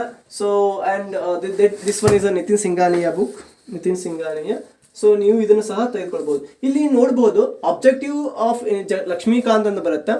ಸೊ ಇದು ಅಬ್ಜೆಕ್ಟಿವ್ ಟೈಪ್ ಆಫ್ ಕ್ವಶನ್ಸ್ಗೆ ಲಕ್ಷ್ಮೀಕಾಂತ್ ಬರುತ್ತೆ. ಸೊ ಅದನ್ನು ತೆಗೆದುಕೊಳ್ಬಹುದು. ಇನ್ನು ಜನರಲ್ ಸ್ಟಡೀಸ್ಗೆ ಸಮ್ ಸ್ಟ್ರಾಟಜೀಸ್ ಬುಕ್ಸ್ಗಳ wizard publications and chronicle publications. So ನೀವು ಅದನ್ನು ಸಹ ನೀವು ಓದಬಹುದು ಅಂತ. So these are the important standard books. So ನಿಮ್ಗೆ ಈ ಬುಕ್ಸ್ ಲಿಸ್ಟನ್ನು ನಾನು ಡಿಸ್ಕ್ರಿಪ್ಷನಲ್ಲಿ ಹಾಕಿರ್ತೀನಿ, ನೀವು ನೋಡ್ಬೋದು. ಇನ್ನು ನಂತರ ಬರೋದು ಆಪ್ಷನಲ್ ಕನ್ನಡ ಐಚ್ಛಿಕ ಪ್ರಶ್ನೆ ಪತ್ರಿಕೆಗಳು ಅಂತ ಏನು ಹೇಳ್ತೀವಿ. ಸೊ ನಾನು 2 ನೋಟ್ಸ್ಗಳನ್ನು ಮಾತ್ರ ತೆಗೆದುಕೊಂಡಿದ್ದೀನಿ. ಆದ್ರೆ ಸಂಪೂರ್ಣವಾಗಿ ನಾನು ಇನ್ನೂ ಸರಿಯಾಗಿ ಅಧ್ಯಯನ ಮಾಡಬೇಕಾಗೈತಿ ಐಚ್ಛಿಕ ಪತ್ರಿಕೆ. ಆದ್ರೆ ಹೆಚ್ಚಾಗಿ ನಾನು ಏನು ಮಾಡಿದ್ದೀನಿ, ಸಮ್ ನೋಟ್ಸ್ಗಳನ್ನು ಪ್ರಿಫೇರ್ ಮಾಡ್ತೀನಿ. ಸೊ ನೋಟ್ಸ್ಗಳನ್ನು ಹೆಚ್ಚಾಗಿ ನಾನು ತೆಗೆದುಕೊಂಡು ಬಂದು ಇವುಗಳನ್ನು ಪ್ರಿಪೇರ್ ಮಾಡ್ತೀನಿ. ಸೊ ಹೆಚ್ಚಾಗಿ ನೋಟ್ಸ್ಗಳು ಬಹಳ ಇಂಪಾರ್ಟೆಂಟ್. ಆಪ್ಷನಲ್ ಪೇಪರ್ಸ್ಗಳು ಬಹಳ ಮುಖ್ಯವಾಗಿರ್ತದೆ. ಪೇಪರ್ 1 ಆ್ಯಂಡ್ ಪೇಪರ್ 2 ಅಂತ. ಸೊ ಸೊ ಅದ್ರ ಜೊತೆಗೆ ನಾನು ಕ್ವಶನ್ ಪೇಪರ್ಗಳನ್ನು ಸಹ ನಾನು ಏನು ಮಾಡ್ತೀನಿ, ಸೊ ಕಲೆಕ್ಟ್ ಮಾಡ್ತೀನಿ. And these are the question papers also. Yes and so ಇದು paper 2, optional Kannada paper 2. So ಈ ಪುಸ್ತಕಗಳನ್ನು ನೀವು ಸರಿಯಾಗಿ ನಿರ್ದಿಷ್ಟವಾಗಿ ಇವೇ ಪುಸ್ತಕಗಳನ್ನ ಸರಿಯಾಗಿ ಪದೇ ರಿವಿಷನ್ ಮಾಡಿದ್ರೆ ಸೊ ಡೆಫಿನೆಟ್ಲಿ ನೀವು UPSCನ ಕ್ರ್ಯಾಕ್ ಮಾಡಬಹುದು. ಇನ್ನು ಸೋಷಿಯಲ್ ಜಸ್ಟಿಸ್ಗೆ ಬರ್ತೀನಿ. ಸೋಷಿಯಲ್ ಜಸ್ಟಿಸ್ಗೆ ಬರೋದಾದ್ರೆ ಸೊ ಇಲ್ಲಿ ನೋಡ್ಬೋದು ನೀವು. ಸೊ ಇಂಡಿಯನ್ ಸೊಸೈಟಿ ಅಂತ ಬರುತ್ತೆ. Indian society and social change of developments ಅಂತ ಫಸ್ಟ್ ಇಯರ್, ಸೆಕೆಂಡ್ ಇಯರ್ ಮತ್ತು 9th ಸ್ಟ್ಯಾಂಡರ್ಡ್ಸ್ ಬುಕ್ಸ್ಗಳು ಬಿಡ್ತಾವೆ. So these are the very important books. ಇವುಗಳನ್ನು ನೀವು NCERT ಬುಕ್ಸ್ಗಳನ್ನು ಬುಕ್ ಸ್ಟಾಲ್ಗಳಲ್ಲಿ ತೆಗೆದುಕೊಳ್ಬಹುದು. So these are books very important. So ನಂತರದಾಗಿ ನಾನು ಮೊದಲೇ ಹೇಳ್ದಂಗೆ ಆಕ್ಸ್ಫರ್ಡ್ ಸ್ಕೂಲ್ ಅಟ್ಲಾಸ್ ಮ್ಯಾಪನ್ನು ನೀವು ಸ್ಕೂಲ್ ಅಟ್ಲಾಸ್ ಅಂತ ಕಂಪಲ್ಸರಿ ತಪ್ಪದೆ ತೆಗೆದುಕೊಳ್ಬೇಕು. That one is also important. ಇನ್ನು ಎಕನಾಮಿಕ್ಸ್ಗೆ ಬರ್ತೀನಿ. ಸೊ ಎಕನಾಮಿಕ್ಸ್ ಬಹಳ ಮುಖ್ಯವಾಗಿದೆ. ಯಾಕಂದ್ರೆ ಸೊ ಎಕನಾಮಿಕ್ಸ್ ಯಾಕೆ ಮುಖ್ಯವಾಗೈತೆ ಅಂದರೆ ಈ ಪ್ರತಿಯೊಂದು UPSC ಫಿಲಿಮ್ಸ್ನಲ್ಲಿ 17ರಿಂದ 18 ಕ್ವೆಶನ್ಸ್ಗಳು ಎಕನಾಮಿಕ್ಸ್ ಮೇಲೆ ಬರ್ತಾವೆ. ವಿಶೇಷವಾಗಿ ರಿಸರ್ವ್ ಬ್ಯಾಂಕ್ ಮೇಲೆ ಆಗಿರ್ಬೋದು, ಆ್ಯಂಡ್ ಸೆನ್ಸೆಕ್ಸ್ ಮೇಲೆ ಆಗಿರ್ಬೋದು, ಮುಂಬೈ ಸ್ಟಾಕ್ ಎಕ್ಸ್ಚೇಂಜ್ ಮೇಲೆ ಆಗಿರ್ಬೋದು, ಅಥವಾ ಏನಾದರೂ ಇತ್ತೀಚೆಗೆ ಆರ್ಥಿಕತೆ ಮೇಲೆ ಯಾವುದಾದ್ರೂ ಒಂದು ತಿದ್ದುಪಡಿ ಮಾಡಿ ಬಿಲ್ಗಳನ್ನು, ಮಸೂದೆಗಳನ್ನು ಜಾರಿ ತೊಗೊಂಡ್ರೆ ಅವುಗಳ ಮೇಲೆ ಹೆಚ್ಚಾಗಿ ಪ್ರಶ್ನೆಗಳು ಬರ್ತಾ ಇರ್ತಾವೆ. ಸೊ ಅದಕ್ಕೋಸ್ಕರ ನಾನು ಏನು ರೆಫರ್ ಮಾಡ್ತೇನೆ ಅಂದ್ರೆ basic text book is very important. Basic ಬುನಾದಿ ಇದ್ರೆ ಮಾತ್ರ ನಾವು ಅಡ್ವಾನ್ಸಿಗೆ ಹೋಗ್ಲಿಕ್ಕೆ ಸಾಧ್ಯ. ಅದೇ ರೀತಿ PUC first year text book, second year text book ಅಂತ ಬರ್ತಾವೆ. ಭಾರತದ ಆರ್ಥಿಕ ಅಭಿವೃದ್ಧಿ, Indian economic development, and that second one is micro economics and macro economics. So ಇಲ್ಲಿ ನಾನು ಹೆಚ್ಚಾಗಿ ನಿಮ್ಗೆ ರೆಫರ್ ಮಾಡೋದು ಇಷ್ಟ, micro economics is very important. So micro ಎಕನಾಮಿಕ್ಸಲ್ಲಿ ಹೆಚ್ಚಾಗಿ ಪ್ರಶ್ನೆ ಪತ್ರಿಕೆಗಳಲ್ಲಿ ಹೆಚ್ಚಾಗಿ ಮೈಕ್ರೋ ಎಕನಾಮಿಕ್ಸ್ ಮೇಲೆ ಜಾಸ್ತಿ ಪ್ರಶ್ನೆಗಳು ಬಂದಿದ್ದಾವೆ. ಸೊ ಇದು ನನ್ನ ಒಂದು ವಿಶೇಷವಾಗಿ ನನ್ನ ಎಲ್ಲ ರೂಮ್ದ ಒಂದು ಸಣ್ಣ ಮಾಹಿತಿ ಆಗಿತ್ತು. ಮತ್ತು UPSC ಪರೀಕ್ಷೆಯಲ್ಲಿ ಹೇಗೆ ರೂಮನ್ನು ಮತ್ತು ಯಾವ ರೀತಿಯಾಗಿ ನಾವು ತಯಾರು ಮಾಡಬೇಕು. ಒಂದು ಮಾತು ಹೇಳ್ತೀನಿ, ನೀವು ಸೋತೇನಿ ಎಂದು ಇಟ್ಟ ಹೆಜ್ಜೆನ ಹಿಂದಿಡಬೇಡ್ರಿ. ಯಾಕಂದ್ರೆ ನಿಮ್ಗೆ ಗೊತ್ತೇ ಇರ್ಬೋದು, ನೀವು ಇಟ್ಟಂಥ ಹೆಜ್ಜೆ ಒಂದಿನ ಅದು ಅದ್ಭುತವಾದಂಥ ಗೆಲುವಾಗಿರ್ಬೋದು. ನೀವು ಅನೇಕ ಮೂವಿಗಳಲ್ಲಿ, ಅನೇಕ ಚಿತ್ರದಲ್ಲಿ ನೋಡ್ತಿರ್ಬೋದು, ಅದೆಲ್ಲ real life is very different from the real life ಅಂತ. ಸೊ ಅದು ರೀಲ್ ಓಡಿಸುವಾಗ ನಾವು ನಮ್ಗೇನು ಅನ್ಸಂಗಿಲ್ಲ, ಬಟ್ ರಿಯಲ್ ಲೈಫ್ ಈಸ್ ಬಹಳ ಡಿಫ್ರೆಂಟ್ ಆಗಿದೆ. ಸೊ ಅದಕ್ಕೋಸ್ಕರ ನಾನು ಹೇಳ್ತೀನಿ, ಯಾವಾಗಲೂ ನೀವು ನಿಮ್ಮತನವನ್ನು ಬೆಳೆಸ್ಕೊಳ್ಬೇಕು. ನಿಮ್ಮ ಊರಿಗೆ ಮತ್ತು ನಿಮ್ಮ ರಾಜ್ಯಕ್ಕೆ ಮತ್ತು ನಿಮ್ಮ ಜಿಲ್ಲೆಗೆ ಹೆಮ್ಮೆ ಪಡುವಂಥ ಮಗನಾಗ್ರಿ. ಸೊ ನನ್ನ ಚಾನೆಲ್ಗಳು, ನನ್ನ ವಿಡಿಯೋಗಳು ನಿಮಗೆ ಇಷ್ಟವಾದರೆ ಶೇರ್ ಮಾಡಿ, ಲೈಕ್ ಮಾಡಿ, ಸಬ್ಸ್ಕ್ರೈಬ್ ಮಾಡಿ. ಸೊ ಇದರಿಂದ 100 ಜನಕ್ಕೆ ನಾನು ಸಹಾಯ ಮಾಡ್ತಾ ಇರ್ತದೆ. ಸೊ ಎಲ್ರಿಗೂ ನಮಸ್ಕಾರ. ಬಾಯ್, ಗುಡ್ ಬಾಯ್.